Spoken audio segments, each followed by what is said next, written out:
Sabeeh here, and in this video I am going to review the Samsung Galaxy S8 again, as I have been using it for over 6 months now, and in this video I will tell you guys whether it is worth purchasing the Samsung Galaxy S8 in 2018.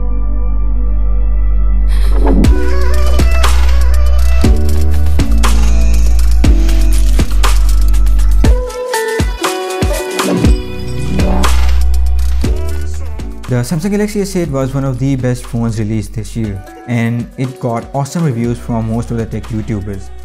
But the thing that matters is how the device holds up after long-term use. My S8 looks like it has not held up pretty well, but that's not entirely true. I've been using the S8 with a case and a screen protector since day one, as I know that curved screen phones are not much durable. I have not been very abusive to the phone because I know that no matter which gorilla has made the glass is still glass and it can break.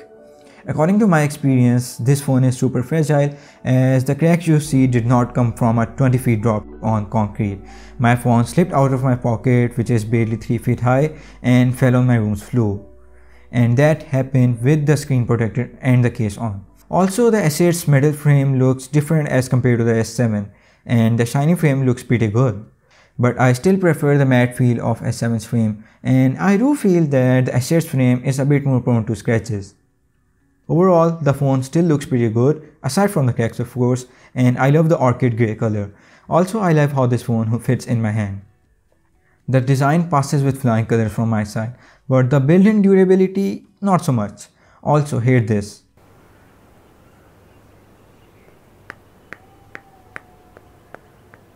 I don't know why, but the S8's glass back sounds hollow upon knocking. That was not the case with the Samsung Galaxy S7, so I guess Corning and Gorilla Glass 5 are responsible for this. Furthermore, the volume rocker and the power button this year were not as clicky or as tactile as last year's. I don't think Samsung ever got credit for the premium buttons they made last year. This year's buttons are good as compared to other devices, but S7's buttons were way ahead of the curve.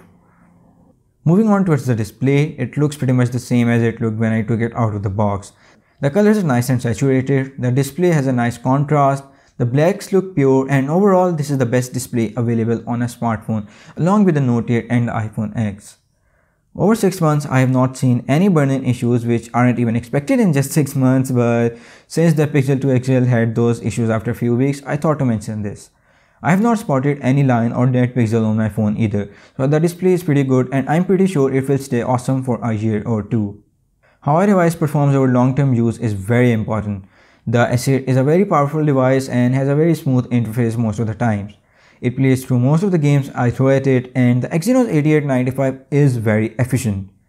The phone does not lag, but after 6 months I have started to notice minor stutters while scrolling Facebook. Very often does the UI start to feel slow and forces me to clear the RAM. After further 8 or 9 months, I do see this phone getting a bit slower. That's partly due to the less RAM Samsung has installed into the device, because I only noticed those stutters when I had opened 3 or more apps. The heavy skin on this phone definitely required 6GB of RAM this year. It is about time Samsung and Qualcomm start using the machine learning algorithm which Huawei uses to keep their flagship phones smooth and fast for over 2 years. My Huawei Mate 9 is a little over a year old, but I have yet to see this device even stutter. It is even faster than I got it out of the box, and I believe that the AI has optimized the performance of this phone according to my usage.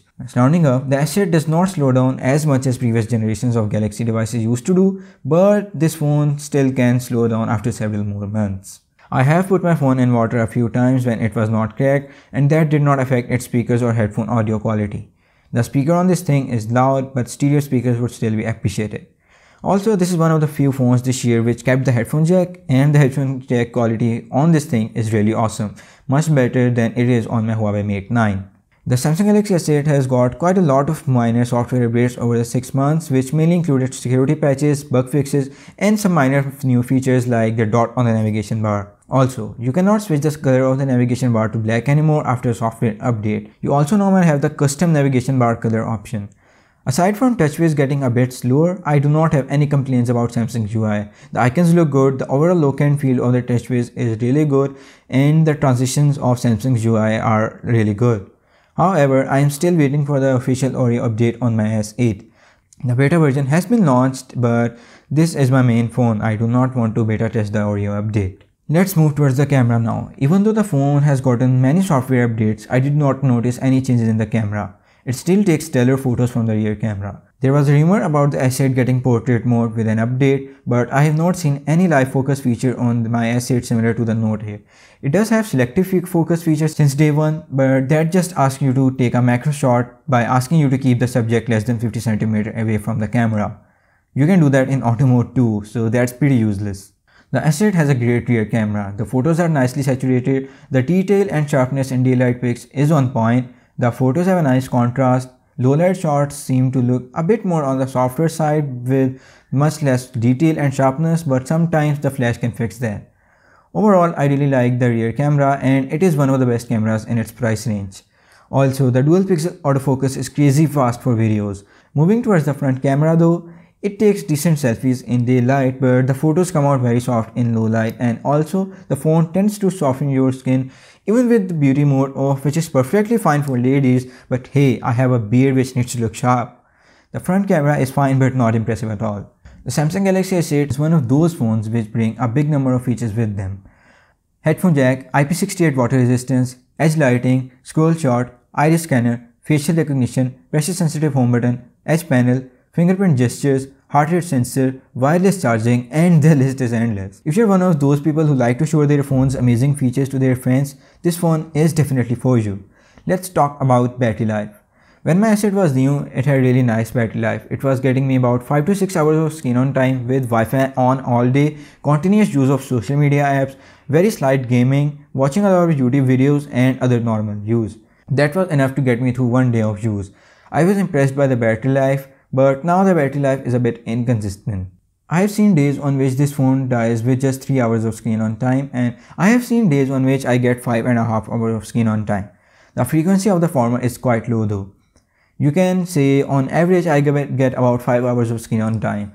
The standby drain of this phone is not impressive though. 10% of drain over 12 hours of standby is a bit too much for a flagship phone. In my opinion, the battery has held up fairly well considering it only had 3000 mAh battery with a big 5.8-inch display.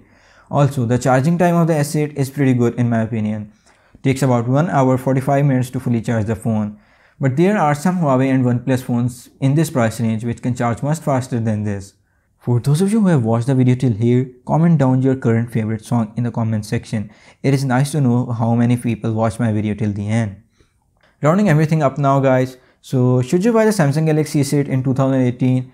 The S8 costs around $500 to $600 and competes with OnePlus 5T as that phone has a similar price tag as well. Yeah sure, buy it.